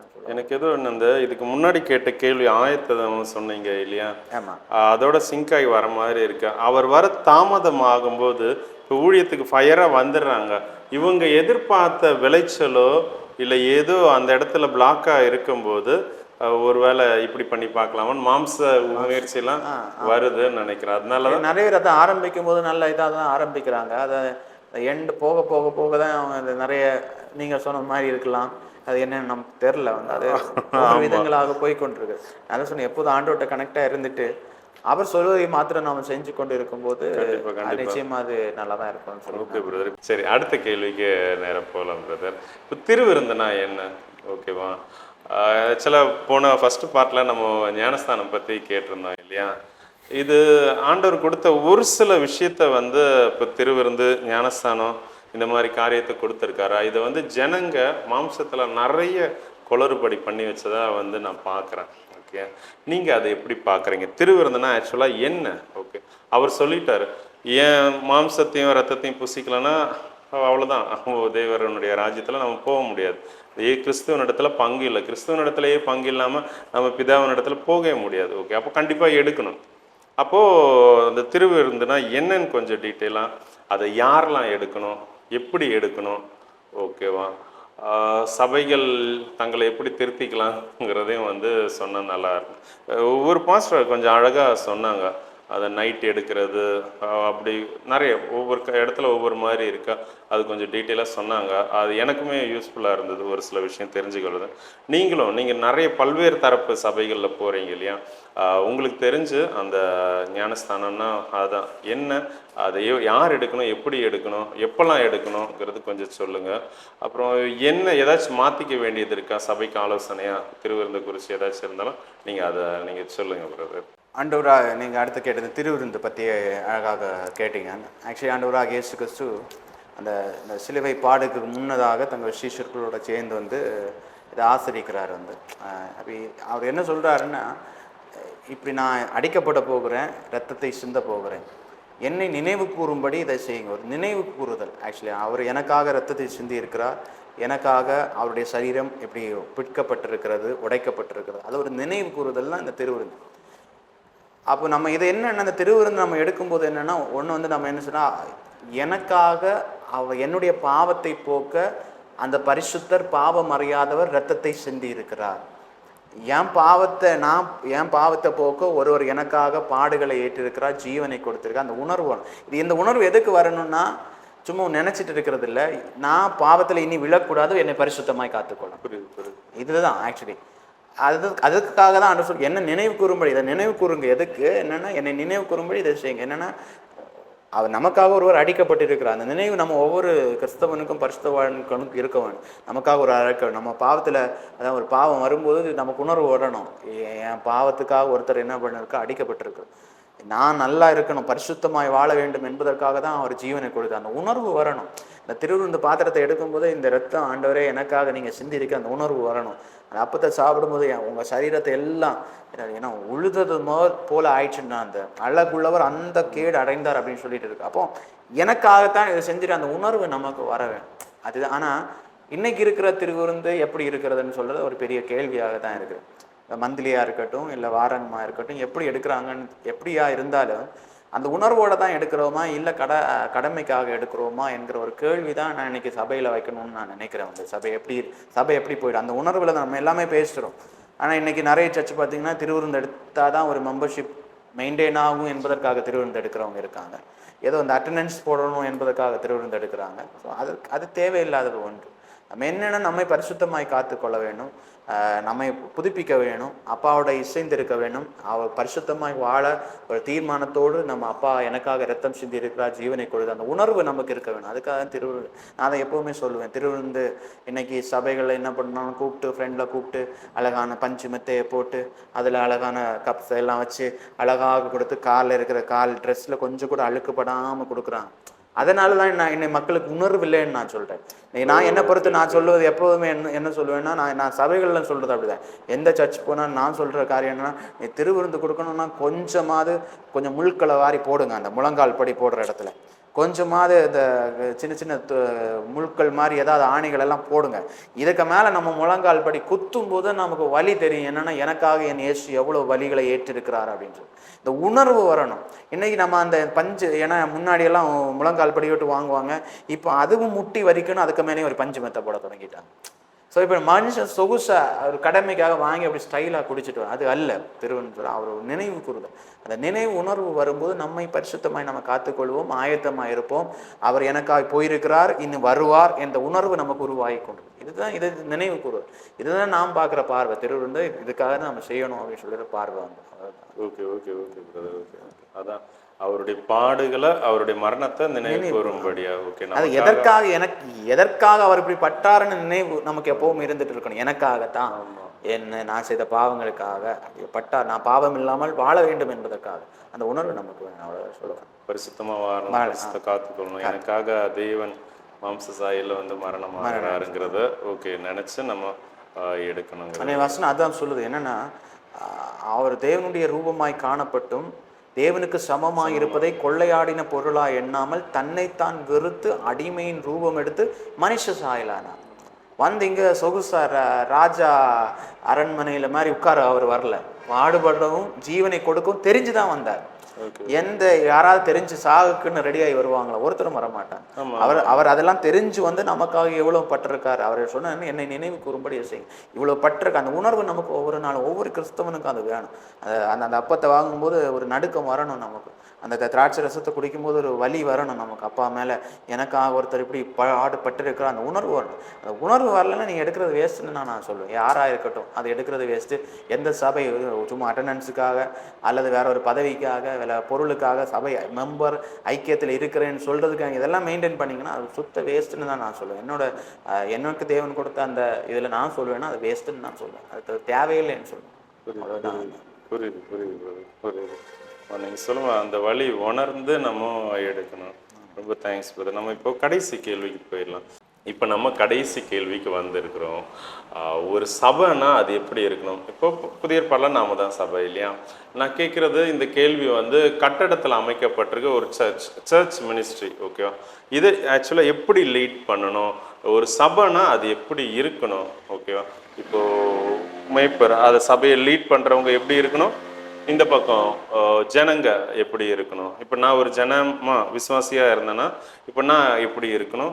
ஓகே, இப்போ நான் ஒரு சர்ச் லீடர், சபை நடத்துகிற ஒரு மெய்ப்பனாக இருந்தேன்னா நான் எப்படி இருக்கணுங்கிறத நீங்கள் கட்டுறது, தெரிஞ்சுக்கிட்டது, உங்களுக்கு தேவனால் படிப்பிக்கப்பட்டது, நீங்கள் அதை கொஞ்சம் இதெல்லாம் இங்கே எலாபரேட்டாக சொன்னால் ஒரு பிரச்சனை இல்லை. இது கொஞ்சம் நீங்கள் சொல்லிக் கொடுத்தா யூஸ்ஃபுல்லாக இருக்கும் பிரதர். ஓகே, இங்கே சபை எப்படி இருக்கணும் அப்படின்னு சொல்லிட்டு அடுத்த கேள்வி கேட்டேன். நல்ல ஒரு கேள்வி, சபை எப்படி இருக்கணும்னு சொல்லிட்டு. நான் எப்பவுமே சொல்கிற காரியங்கள், சபைக்கும் வேதத்துக்கும் நல்ல ஒரு தொடர்பு இருக்கணும். இன்றைக்கி சபைகள் எல்லாம் எப்படி போயிட்டு, தேவனுக்கும் ஒரு நல்ல ஒரு தொடர்பு இருக்கணும். தேவனோடு சபை எப்போது ஒரு தொடர்புடைய சபையாக இருக்க வேண்டும். அதை நான் சொல்ல வரேன். அதான் ஆண்டவர் சொல்கிறாருல்ல, ஒளிக்கும் இருளுக்கும் சம்மந்தம் ஏது. தேவனுடைய பிள்ளைகளுக்கும் உலக காரியங்களுக்கும் இசை வேணாம். அது தேவனோட கனெக்ட் ஆகிற ஒன்றாக தான் சபை இருக்கணும். ஏன்னா நீங்கள் அப்போஸ்தலர் வாசிக்கும் போது அழகாக சொல்லப்பட்டிருக்கு சபை எப்படி இருக்க வேணும்னா, நான் ஒரு வசனத்தை மாத்திரம் வாசிக்கிறேன். அது என்னென்னா, அவர் அழகாக சொல்லப்பட்டிருக்கும் அப்போஸ்தலர் 2ஆம் அதிகாரத்தில் 46. அவர்கள் ஒருமனப்பட்டவர்களாய் தேவாலயத்தில் அனுதினம் தரித்திருந்து வீடுகள் தோறும் அப்பம் பெற்று மகிழ்ச்சியோடும் கபடமில்லாத இருதயத்தோடும் போஜனம் பண்ணாங்க. அப்போ எப்படி இருந்தாங்கன்னா, அவர்கள் ஒருமனப்பட்டவர்களாய் தேவாலயத்தில் இருந்தார்கள். ஒருமனப்பாடு சபைக்குள்ளே இன்னைக்கு வேணும்.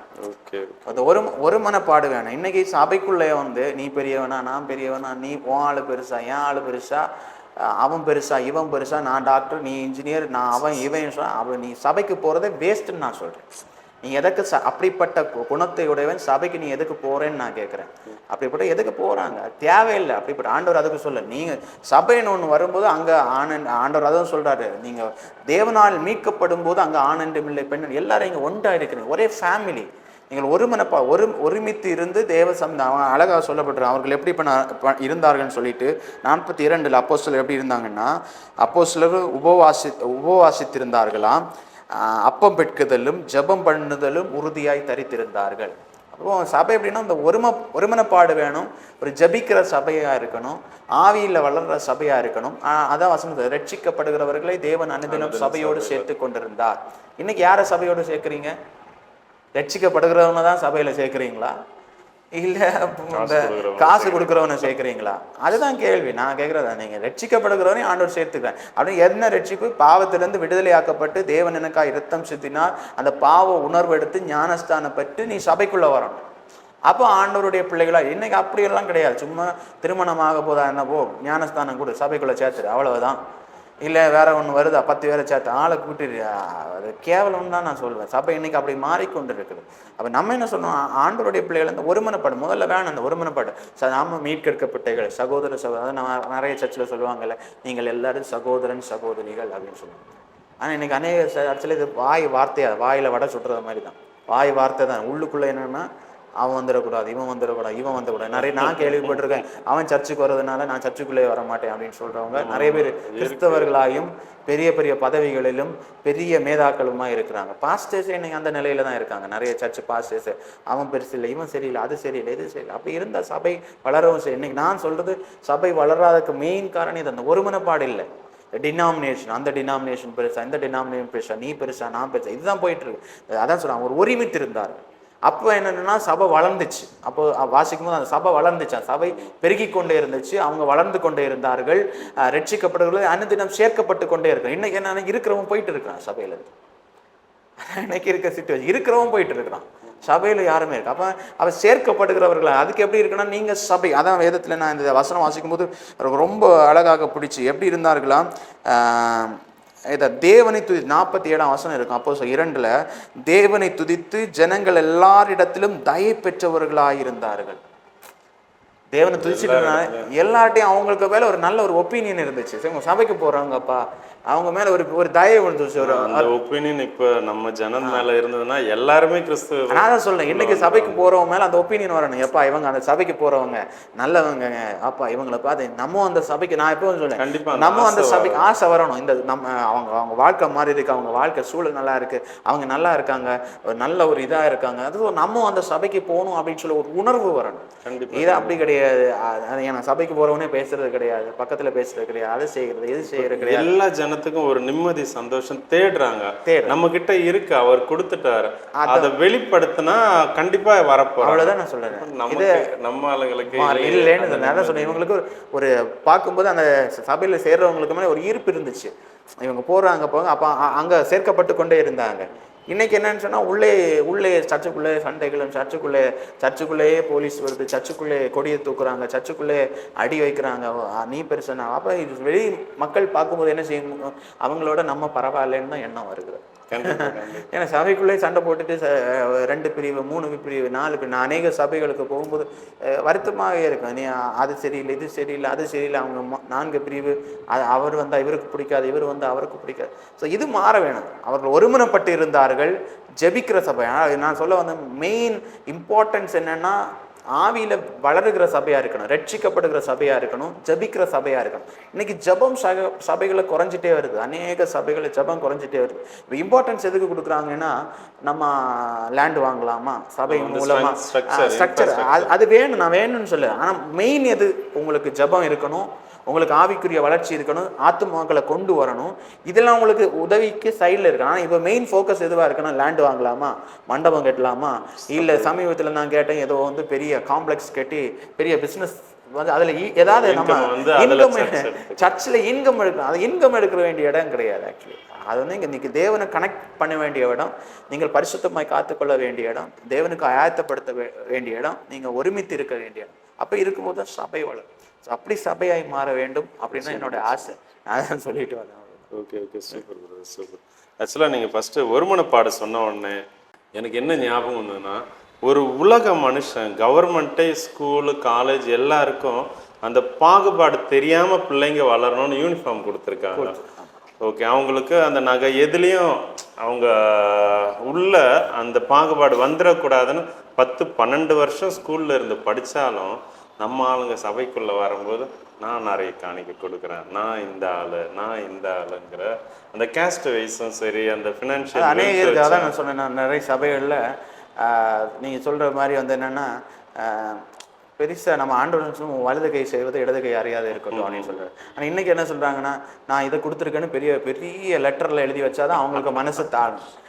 அதான் ஒரு சந்தோஷம், அவங்களுக்கு ஒரு கிரெடிட். நான் சொல்லேன், அது நீ வேதத்தை ஒழுங்காக படிக்கலைன்னு அந்த கிரெடிட், நான் இந்த கதவை கொடுத்துட்டேன், நான் ஆலயத்தை கட்டி கொடுத்துட்டேன், நான் இந்த மணியை வாங்கி வச்சேன், கோபுரத்தை கட்டிட்டேன், அது வந்து அப்படி அந்த எண்ணம் வந்துச்சுனால நீ இன்னும் அந்த ரட்சிக்கப்படலைன்னு தான் நான் சொல்லுவேன். இன்னும் ஆண்டவருடைய அன்பை ஏற்றுக்கொள்ளலைன்னு தான் சொல்லுவேன். சமீபத்தில் 2 வாரம் முன்னாடி எங்கள் ஒரு பகுதியில் புனிதராஜ்னு ஒரு அண்ணன் சர்ச் கட்டி கொடுக்குறாங்களா, அந்த அங்கே இருக்க கிராம ஜனங்க, அவர் ஊழியம் அதுதான். அப்போ ஒருத்தர் வந்து 2 லட்ச ரூபா தரேன், நான் கல்லில் எந்த பேர் போடுவீங்களா அப்படின்ட்டு கொடுவேன், 2 லட்ச ரூபா தான்.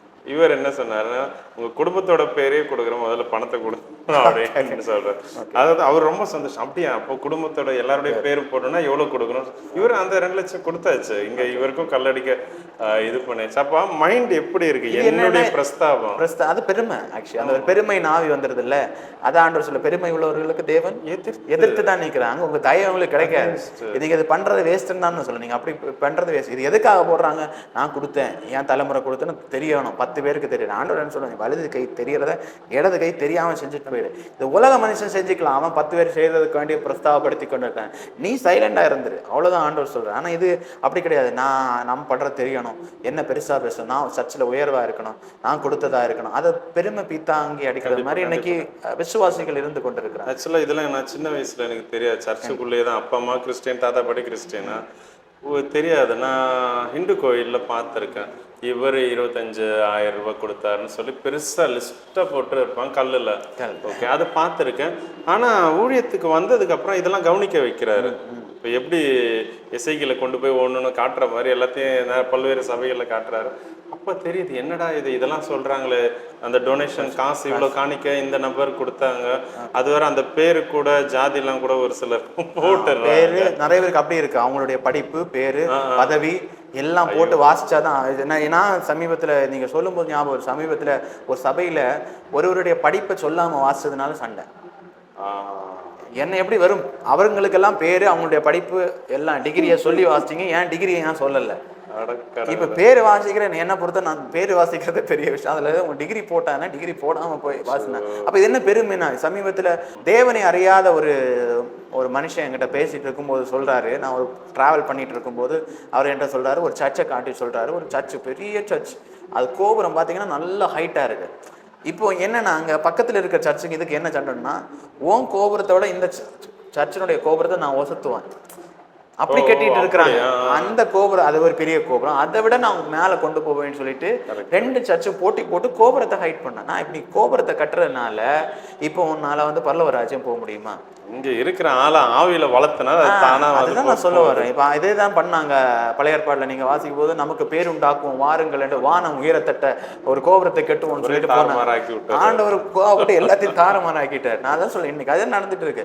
கோபுரத்தை வான வயசுல கட்டினா ஒரு பெருமை போற மக்களுக்கு எல்லாம். ஏன் சர்ச்சு பெரிய சர்ச், நான் தான் சொன்னேன், இதனால பரலோக ராஜ்யம் போக முடியாது, இதனால ஒரு பிரயோஜனம் இல்லை. அதான் சபை ஆண்டவரோடு எப்போதும் கனெக்ட் ஆயிடும். சபைக்கு வர்ற மக்களை ஆண்டவரோடு கனெக்ட் பண்ணிட்டே இருங்க. ஜெப வாழ்க்கை அதிகரிச்சு கொண்டே இருங்க. எந்த சபை ஜபிக்கிற சபையா இருக்கிறோமோ அந்த சபை வளரும். நான் தான் சொல்றேன், எந்த சபை ஜபிக்க ஜபிக்க ஜபி தேவனோட ஒரு ஐக்கியம் வந்துடும், அந்த சபை வளர்ந்துட்டே இருக்கும். அதெல்லாம் நீங்க கோபுரம் கட்டினாலும் வளர்ச்சி வராது, பெரிய இடம் வச்சாலும் வளர்ச்சி வராது. அதுதான் சொல்ல வர்றது. Super brother, super. ஆக்சுவலாக எண்ட் டைம் அலர்ட் மினிஸ்ட்ரிக்குள்ள நீங்க வந்துட்டீங்க. இப்போ சபை எப்படி இருக்கா, எப்போ அந்த பாபேல் கோபுரம் கட்டினாங்களோ உடனே ஆண்டவர் வர்றாரு, மொத்தத்துல அடிக்கிறாரு. ஓகேவா, தேவ ஜனங்களை அந்த பேழையில கொண்டு போறாரு. அந்த காலத்துல இருக்கும். கரெக்டா அங்க சிங்க் பண்ணி முடிச்சீங்க. ரொம்ப சந்தோஷம் பிரதர். ஒருமனப்பாடு வேணும், ஐக்கியம் வேணும், கரெக்டா வசனத்துக்கு நடக்கணும்.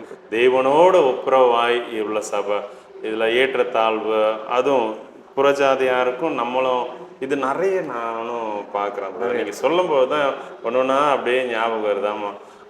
அதான் இதை விட விக்கிரக கோயிலை விட, அந்த மனுஷனை விட, அதாவது உலகத்தான விட அவங்க கூட தங்களை ஒப்பிட்டு பார்க்கணும். இது ஆக்சுவலா எவ்வளவு ஒரு ஏளனமான ஒரு விஷயம். நாம தேவனுடைய மீட்கப்பட்டாச்சு, நம்ம இன்னும் அதான் நம்ம முன்னமே நீங்கள் கொண்டிருந்த பாவத்தின்படி இனி இல்லாமல் அந்த மாம்சம் ஆவிக்குள்ளேயே வந்தாச்சு. அப்ப இதெல்லாம் நம்ம வித்தியாசம். அவன் பண்றான்னு நம்ம பண்ண முடியும். இன்னைக்கு இந்த மனுஷர்கள் என்ன ஒப்பிடு, இந்த சபை எதுக்கு கூட ஒப்பிடுவாங்கன்னா, அந்த உலகத்தனோட நம்ம பெருசு, இவனை விட அது பெருசு, அவங்க இதை விட நம்ம பெருசா வைக்கணும். இது இல்ல, ஆண்டவர் நம்ம அங்கிருந்து மீட் எடுத்தாச்சு. இனி பரத்துக்குரிய காரியங்களை பார்த்து சபை முன்னேறி கொண்டு இருக்க வேண்டும். அப்பதான் ஆண்டவருடைய வருகைக்காக ஆயத்தப்பட முடியும் சபை. இந்த பிரபஞ்சத்துக்கு ஒத்த விஷயம் தெரியாது. நீங்க ஆவிக்குள்ள வந்தாச்சு. குலசேர்லயும் அதுதான் சொல்றாரு, நீங்க இங்க இல்ல, மேலானது பிதாவுக்கு வலது பரிசுத்துல இருக்கு அந்த துரோண நாடு அப்படின்ட்டாரு. சரி, என்ன பண்றது, நம்ம இன்னும் பரிசுத்தமாகவும் கண்டிப்பா வெளிப்படை பரிசுத்தமா இருக்கிறவங்க இன்னும் பரிசுத்தமா நம்ம ஒவ்வொரு நாளும் அதற்காக காத்திருப்போம். நம்மளால எவ்வளவு இன்னும் ஆயத்தப்பட முடியுமோ இன்னும் பரிசுத்தமா அதை நம்ம ஒவ்வொரு நாளும் செஞ்சு கொண்டு. இந்த பரிசுத்தம் நிஜமா இதை பாக்குறவங்க கேட்கிறவங்க அவங்கள தாக்கி அவங்களையும் பரிசுத்தத்துக்குள்ள கண்டிப்பா கொண்டு வரும் இல்லையா. ஆரோனுடைய வஸ்திரம் தொடுறது பரிசுத்தமாச்சுன்னா கண்டிப்பா இப்படி தேவனுக்குள்ள இருந்து இதை சொல்லும் போது கேட்கறவங்க நிச்சயமா பரிசுத்தம் ஆவாங்க, நான் விசுவாசிக்கிறேன். இப்ப கடைசியா அந்த ஸ்லோகன் நீங்க கொஞ்சம் சொன்னீங்கன்னா, வேர்டிக் வேர்டு நீங்க சொல்லி நம்ம இப்போ முடிச்சிடலாம் பிரதர். ஓகே, கடைசியா நம்ம ஆண்டவர் உங்களுக்கு ஒரு வார்த்தை கொடுத்துருப்பாரு இல்லையா. ஒரு வார்த்தை மீன்ஸ் எங்கே போனாலும் தானாகவே நமக்குள்ளே நம்மளை புடமிட்டு நம்ம வாயிலிருந்து ஒன்று அதிகமாக ஜனங்கள் இடத்துல பேசுகிற மாதிரி இருக்கும், இல்லை தேவன் என்கிட்ட அதிகமாக பேசுகிற காரியங்களாக இருக்கும். ஓகேவா, என்கிட்டலாம் ஆண்டவர் அதிகமாக பேசின அந்த வார்த்தைன்னு பார்த்தா, என்ன பண்ணிகிட்டு இருக்க, நான் தெய்வ சித்தம் இல்லாமல் பிரியம் இல்லாமல் ஏதோ ஒன்று, ஓகே சும்மா இப்படி உட்காந்து அந்த செவுத்தை பார்த்து வேடிக்கை பார்த்துட்டு இருந்தாலும் என்ன பண்ணிட்டு இருக்கேன்னு கேட்பார். உடனே ஓகே ஐயோ சாரி ஆண்டவரேன்னு சொல்லிட்டு உள்ள என்ன நான் மாற்றிப்பேன், மாற்றிக்கிட்டு துதிக்கவோ ஜெபிக்கவோ அந்த வசனத்துக்குள்ளே வந்துடுவேன். ஓகே, அதிகமாக கேட்டது இப்போ அதான் என்ன பண்ணிகிட்ருக்கா அப்படியா. இது இல்லாமல் ஆண்டவர் உங்களுக்கு போதனையாவோ இல்லை உங்கள் கூட பேசின விஷயமோ. ஒரு சிஸ்டர் சொன்னாங்க, நீ நீ என்ன படிக்கிறியோ அதை நீ செய், வசனத்தின்படி நீ செய் அப்படின்னு சொன்னாங்க. அதே மாதிரி உங்களுக்கு வந்து ஆண்டவர் என்ன இப்போ ஒரு வெர்டிக் வேர்டு, ஒரு ஸ்லோகனா நீங்கள் வச்சுருக்கலாம், ஊழியத்தை கூட இருக்கலாம், ஜனங்களுக்கு சொல்கிற அந்த ஒரு வெர்டிக் வேர்டு நீங்கள் சொன்னால் நல்லா இருக்கும் பிரதர். இல்லை, நான் எப்போவுமே சொல்கிற காரியம் பிரதர் வந்து எப்போவுமே நான் எப்போவுமே ஆண்டவர் சொல்கிறேன், நான் ஒன்றுமே கிடையாது, அவ்வளோதான் ஆண்டவர் சொல்லுவேன், நான் ஒன்றுமே கிடையாது. அப்போ உங்கள் தயவுனால தான் நான் வாழ்ந்து கொண்டிருக்கேன். இந்த உணர்வு ஒவ்வொரு கிறிஸ்தவனுக்கும் வர வேணும். அதான் சொல்லுவேன், நம்ம தேவன் எந்த நிலையில் கொண்டு வச்சாலும், எந்த உயர்வில் கொண்டு வச்சாலும், அங்கே எப்போவுமே அதான் வசனம் சொல்லுது, நீங்கள் எதை செய்தாலும் தேவனை மகிமைப்படுத்தி தான் செய்யணும். நம்ம எதை செஞ்சாலும் அவர் நாம மாத்திரமே மகிமைப்படணும். நம்ம எந்த இடத்துல இருந்தாலும் சரி, எந்த உயர்வில் இருந்தாலும் சரி, அவர் மாத்திரம் நான் என்கிற உணர்வு ஒரு நாளைக்கு வாயில் வரும். இப்போ நான் என்கிற உணர்வு எந்த கிறிஸ்தவனுக்குள்ள வருது, நான் செஞ்சிருவேன்னு சொன்னானே அந்த கிறிஸ்தவன் முடிஞ்சிச்சு, அவ்வளோதான். அவன் இன்னும் உண்மையாக ரட்சிக்கப்படலை அப்படின்னு தான் நான் சொல்லுவேன். இன்னைக்கு நான் இல்லை, அவர் என்னை கொண்டு செய்கிறார், அவருடைய தயவுனால நான் வாழ்கிறேன். இப்போ யோசேப்பே அந்த உயர்வு, அவர் எவ்வளோ உயர்வில் யோசேப்பு வச்சபோது தன்னுடைய சகோதரர் குழியில் போட்ட சகோதரர் ஃப்ரெண்டில் வந்து நிற்கும்போது யோசேப்பு ஒரு வார்த்தை அழகாக சொல்கிறாரு, நீங்களோ எனக்கு தீமை செய்ய நினைத்தீர்கள், ஆனால் யாரை சொல்கிறாருன்னா தேவனோ கர்த்தரோ அதை நன்மையாக முடிய செய்தார். நீங்கள் தீமை செய்தீங்க, நான் பார்த்து அடித்து உடச்சி வந்துட்டேன் பார் அப்படின்னு சொல்லலை யோசேப்பு, கர்த்தர் அதை நன்மையாக மாற்றினார். அவளை அங்கே உயர்த்துறது தேவனை உயர்த்துறார். தாவீது உயர்த்தும் போதும் அதான் சொல்கிறார், தாவீது ராஜாவாக இருக்கும்போது உயர்வுல காணும்போது எல்லாவற்றிலும் மேன்மையாக இருக்கும்போது அவர் சொல்கிற வார்த்தை, இதுவரை நடத்துனீங்களா நீங்கள், நான் ஏமாத்திரம் என் குடும்பம், நான் ஒன்றும் இல்லைப்பா, இதுவரை நீங்கள் நடத்துனீங்கன்னா நான் ஒன்றுமே இல்லை, நீங்கள் தான் அப்பா அப்படின்னு சொல்லி தேவனை எப்போதும் கர்த்தரை எப்போதும் எனக்கு முன்பாக வைத்திருக்கிறேன் அப்படின்னு சொல்லிட்டு தாவீது சொல்கிறார். அதான் அவருக்கு உயர்வுக்கு காரணம். இன்னைக்கு தேவ பிள்ளைகளாகிய தேவனை நம்புகிற, ஆலயங்களுக்கு போகிற, தேவனை விசுவாசிக்கிற தேவ பிள்ளைகளை பார்த்து ஒரே ஒரு வார்த்தை கேட்குறேன், நீங்கள் தேவனை எங்கே வச்சுருக்கீங்க? அவரை தான் எல்லாம் நம்புறீங்களா, இல்லை இன்னும் உங்களுக்கு இருக்கிற வேற காரியங்களை நம்பி இருக்கிறீங்க? தேவனை நம்புங்க, கர்த்தர் உங்கள் வாழ்க்கையை சேமமாய், ஆசீர்வாதமாய், சமாதானமாய், உயர்வாய் மாற்றுவார் என்பதில் எந்த சந்தேகமும் இல்லை. நல்லா சொன்னீங்க பிரதர். ஓகே, நான் நல்ல கிறிஸ்துவே. ஓகேவா, இன்னொரு நிச்சயமாகவே ஒவ்வொரு கிறிஸ்தவனுக்கும் வேணும். கர்த்தரை துதிக்கிறேன் பிரதர், உங்கள் மூலிமா நிறைய விஷயங்கள் வந்து பிள்ளைகள் கற்றுக்கொள்ளும்படியாக வந்து ஆவியானவர் உதவி செஞ்சார்.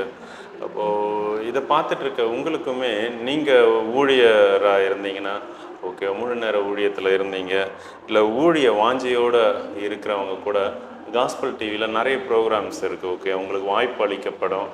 ஓகேவா, இதில் நீங்கள் ஊழியராக இருந்தீங்கன்னா இந்த கேள்விகளுக்கு நீங்கள் இன்னும் விளக்கம் சொல்கிறதுக்கு ரெடியாக இருந்தீங்கன்னா, விருப்பப்பட்டீங்கன்னா டிவி ஊழியத்தில் நீங்கள் தாராளமாக வந்து பங்கு கொள்ளலாம். நீங்கள் இருக்கிற இடத்துல வந்து வீடியோ எடுக்கிறோம். ஓகே, கர்த்தர் உங்களை ஆசீர்வதிப்பாராக. நம்ம கர்த்தருக்கு சித்தம் ஒன்றுனா நம்ம இனி ஒரு அடுத்த நெக்ஸ்ட் பார்ட்டில் ஏதாவது பார்க்கலாம். நானும் உங்கள் ஜீவனோடு இருந்தேன்னா பார்க்கலாம். ரொம்ப தேங்க்ஸ். காஸ்பல் டிவி நேர் யாருக்கும் ஆண்டவராகிய இயேசு கிறிஸ்துவின் நன்றியும் வாழ்த்துகிறேன். ஆண்டவர் உங்களை ஆசீர்வதிப்பாராக. ஆமென். ஆமென். தேங்க்ஸ்.